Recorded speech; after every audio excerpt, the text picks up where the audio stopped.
APPSC group 2 notification 897 posts ఉన్నాయి. కొత్తగా prepare అవుదాం, చాలా రోజుల తర్వాత, చాలా సంవత్సరాల తర్వాత ఇన్ని పోస్టులు ఇవ్వడం, మళ్ళీ ఇలా ఇన్ని నెంబర్ ఆఫ్ పోస్ట్ ఇస్తారో లేదో కూడా తెలియదు. సో ఈ పరిస్థితిలో అటెంప్ట్ చేద్దాము, ట్రై చేద్దాము అనుకునే వాళ్ళు, సిన్సియర్ గా ప్రిపేర్ అవుదాం అనుకునే వాళ్ళు ఈ 80 days ని ఎలా ప్లాన్ చేసుకోవాలి, ఏం చేయొచ్చు, ఏం చేయకూడదు, కామన్ మిస్టేక్స్ ని ఎలా ఎలిమినేట్ చేయాలి, ఈ వీడియోలో డిస్కస్ చేద్దాం. మెయిన్ గా చాలా మంది ఇన్ని నెంబర్ ఆఫ్ పోస్ట్స్ ఉన్నాయి కదా, సాధారణంగా తక్కువ పోస్టులు వస్తాయి, ఇప్పుడు ఎక్కువ పోస్టులు వచ్చాయి కదా, మనకి వచ్చే ఛాన్స్ ఎక్కువ ఉంటుంది కదా అని సిన్సియర్ గా ప్రిపేర్ అవడానికి అటెంప్ట్ ఇస్తుంటారు. అందులో ఎటువంటి తప్పు లేదు.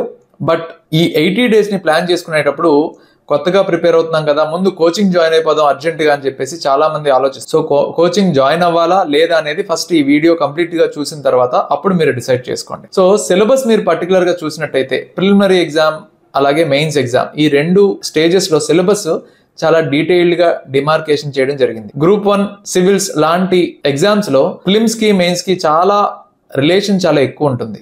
Majority of syllabus combination common గా ఉంటుంది. సో అలాంటి సిచ్యువేషన్స్ లో మనం ప్రిలిమ్స్ కి చదువుతున్నామా, మెయిన్స్ కి చదువుతున్నామా, ఎక్కడి వరకు చదవాలి అనే కన్ఫ్యూజన్స్ చాలా ఎక్కువ ఉంటాయి. కానీ ఇప్పుడు గ్రూప్ 2 ఎగ్జామ్ కొన్న సిలబస్ లో ప్రిలిమ్స్ సిలబస్, మెయిన్స్ సిలబస్ చాలా వరకు క్లియర్ గా ఉండటం జరిగింది. సో ప్రిలిమ్స్ కి మెయిన్స్ కి సంబంధం చాలా తక్కువ. సో 30 మార్క్స్ పరంగా సిలబస్ ని డివైడ్ చేయడం కావచ్చు, అలాగే మెయిన్స్ సిలబస్ మీరు సబ్జెక్ట్స్ చూసుకున్నా, ప్రిలిమ్స్ సిలబస్ సబ్జెక్ట్స్ చూసుకున్నా చాలా ఈజీగా మీరు ప్రిలిమ్స్ క్లియర్ చేయడానికి చాలా అవకాశాలు ఎక్కువ. ఎందుకంటే ప్రిలిమినరీ సబ్జెక్ట్స్ చూసినట్టయితే మీరు జాగ్రఫీ ఒకటి, హిస్టరీ ఒకటి, అలాగే సొసైటీ ఒకటి, current affairs, arithmetic reasoning. So ఈ టాపిక్స్ లో మీకు మేజర్ గా హెడేక్ తగ్గిపోయేది ఎక్కడంటే కరెంట్ అఫైర్స్ లేకపోవడం. ఇదే ప్రిలిమినరీ ఎగ్జామ్ లో మీకు పాలిటీ కావచ్చు, కాన్స్టిట్యూషన్ కావచ్చు, ఎకానమీ కావచ్చు, ఇలాంటి సబ్జెక్ట్ ఉన్నట్లయితే మీకు స్టాటిక్ సబ్జెక్ట్స్ తో పాటు డైనమిక్ కరెంట్ అఫైర్స్ చాలా ఎక్కువ చదవాల్సిన పరిస్థితి వచ్చేది. ఎందుకంటే ఫర్ ఎగ్జాంపుల్ పాలిటీ తీసుకున్న, రీసెంట్ గా ఎలక్షన్స్ జరుగుతున్నాయి, ఏ స్టేట్స్ లో ఎలక్షన్స్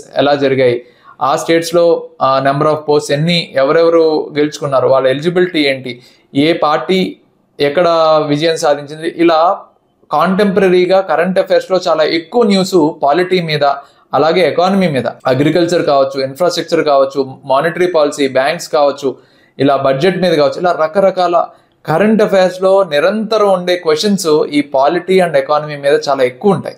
సో ఈ సబ్జెక్ట్స్ మీకు మెయిన్స్ లోనే ఇవ్వడం వల్ల మెజారిటీ ఆఫ్ హెడేక్ మీకు తగ్గిపోయింది. సో ప్రిలిమినరీ స్టాటిక్ ఏరియాస్ మీద మీకు ఎక్కువ వెయిటేజ్ ఉండటం వల్ల కరెంట్ అఫైర్స్ అనేది ఓన్లీ ఒక టాపిక్ 30 మార్క్స్ మీద స్పెసిఫిక్ గా పెట్టారు కాబట్టి ఈ స్టాటిక్ ఏరియాస్ మీరు సిలబస్ నిశ్చితంగా పరిశీలిస్తే జాగ్రఫీ కావచ్చు, హిస్టరీ కావచ్చు, మెజారిటీ స్టాటిక్ ఏరియాస్, అలాగే అర్థమెటిక్ రీజనింగ్ మెజారిటీ స్టాటిక్, అలాగే సొసైటీ మోస్ట్లీ స్టాటిక్. సో ఈ స్టాటిక్ ఏరియాస్ అలాగే ఒక 30 మార్క్స్ కి current affairs, international, national and regional. So ఈ ఇష్యూస్ ని మీరు టైంని డివైడ్ చేసుకోవడానికి, ప్రాపర్ స్ట్రాటజీ బిల్డ్ చేసుకోవడానికి ఉపయోగించుకుంటే మీకు కోచింగ్ అవసరం అనేది ఆన్లైన్ తీసుకోవాలా, రికార్డెడ్ క్లాసెస్ తీసుకోవాలా, నేను ఆఫ్లైన్ క్లాసెస్కి వెళ్ళాలా, సో ఎంత టైం నేను దేనికి కేటాయించాలనేది తెలిసిపోతుంది. ఫర్ ఎగ్జాంపుల్ ఈ స్టాటిక్స్ సబ్జెక్ట్స్ ఏవైతే ఉన్నాయో, జాగ్రఫీ ఉంది, అలాగే హిస్టరీ ఉంది, సొసైటీ ఉంది, అలాగే అర్థమెటిక్ రీజనింగ్ ఉంది.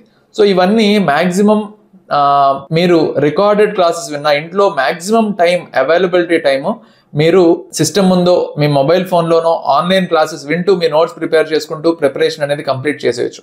ఓన్లీ కరెంట్ అఫైర్స్ అనేది మీరు ఖచ్చితంగా రీసెంట్ ఇష్యూస్ మీద ఫోకస్ చేయాలి. అలాగే అర్థమెటిక్ రీజనింగ్ మీరు ఆల్రెడీ మ్యాథ్స్లో మీకు ఎక్స్పర్టీస్ బాగానే ఉంటే పర్వాలేదు, కానీ ఒకవేళ మీకు చిన్నప్పుడు చేసి చాలా రోజులు అయిపోయింది అని అనుకుంటే కొంత మీకు లిమిటెడ్ టాపిక్స్ మీద మాత్రం గైడెన్స్ కావాల్సి ఉంటుంది.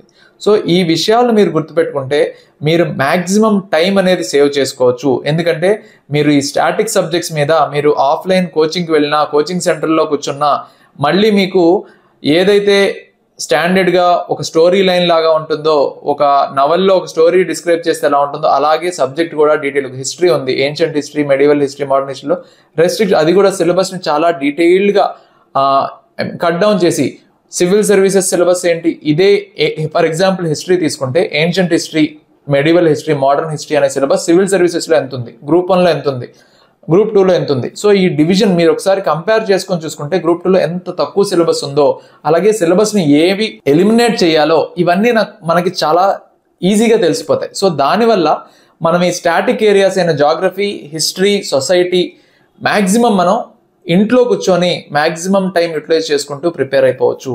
సో మ్యాక్సిమం మీరు టైం వేస్ట్ చేయకుండా ఉండడానికి ఈ ప్రిలిమ్స్ సిలబస్ స్ట్రాటజీ బిల్డ్ చేసుకోవచ్చు. లిమిటెడ్ కరెంట్ అఫైర్స్ కూడా 30 మార్క్స్కి రెస్ట్రిక్ట్ చేశారు కాబట్టి, అలాగే ఇంటర్లింక్డ్ స్టాటిక్ డైనమిక్ ఇష్యూస్ ఇందులో డైరెక్ట్ కరెంట్ అఫైర్స్ ఇచ్చారు కాబట్టి మ్యాక్సిమం మీరు మంత్లీ కరెంట్ అఫైర్స్ రీసెంట్వి కవర్ చేసుకుంటే మీకు కరెంట్ అఫైర్స్లో కూడా మంచి స్కోరింగ్ వచ్చేస్తుంది. సో ఈ 80 డేస్లో మీరు టార్గెట్ చేసుకొని స్క్రీనింగ్ టెస్ట్ పెట్టుకుంటే కనుక ఖచ్చితంగా ఈ స్ట్రాటజీ మీకు ఉపయోగపడుతుందని నేను అనుకుంటున్నాను. ఒకసారి మీరు సిలబస్ని దగ్గర పెట్టుకొని నేను చెప్పిన ఈ పాయింట్స్ అన్ని మీరు రిలేట్ చేసుకుంటే ఖచ్చితంగా మీరు వెరీ షార్ట్ టైంలో ఈ సిలబస్ అంతా 1, 2, 3 టైమ్స్ రివిజన్ చేసుకోవడానికి ఈ 80 డేస్ టైం సరిపోతుంది. If you are giving maximum whole day ప్రిపరేషన్లో కనుక మీరుంటే. సో ఈ వీడియో మీకు హెల్ప్ అవుతుందని అనుకుంటున్నాను. నెక్స్ట్ వీడియోలో సిలబస్ని ఏ రకంగా మనం చూడొచ్చు, గ్రూప్ 1లో ఎలా ఉంది సిలబస్, గ్రూప్ 2లో ఎలా ఉంది, అలాగే సివిల్స్లో ఎలా ఉంది. సో ఈ ఏన్షియంట్ హిస్టరీ, మెడివల్ హిస్టరీ, ఒకవేళ ఈ హిస్టరీ అనే సిలబస్, జాగ్రఫీ అనే సిలబస్ సివిల్స్లో ఎంత ఎక్స్టెన్సివ్గా ఉన్న సిలబస్ని గ్రూప్ 1, గ్రూప్ 2లో ఎంత తగ్గించారు అనేది డీటెయిల్గా మీకు ఎక్స్ప్లెయిన్ చేయడం జరుగుతుంది. So if you like it, do follow. Thank you.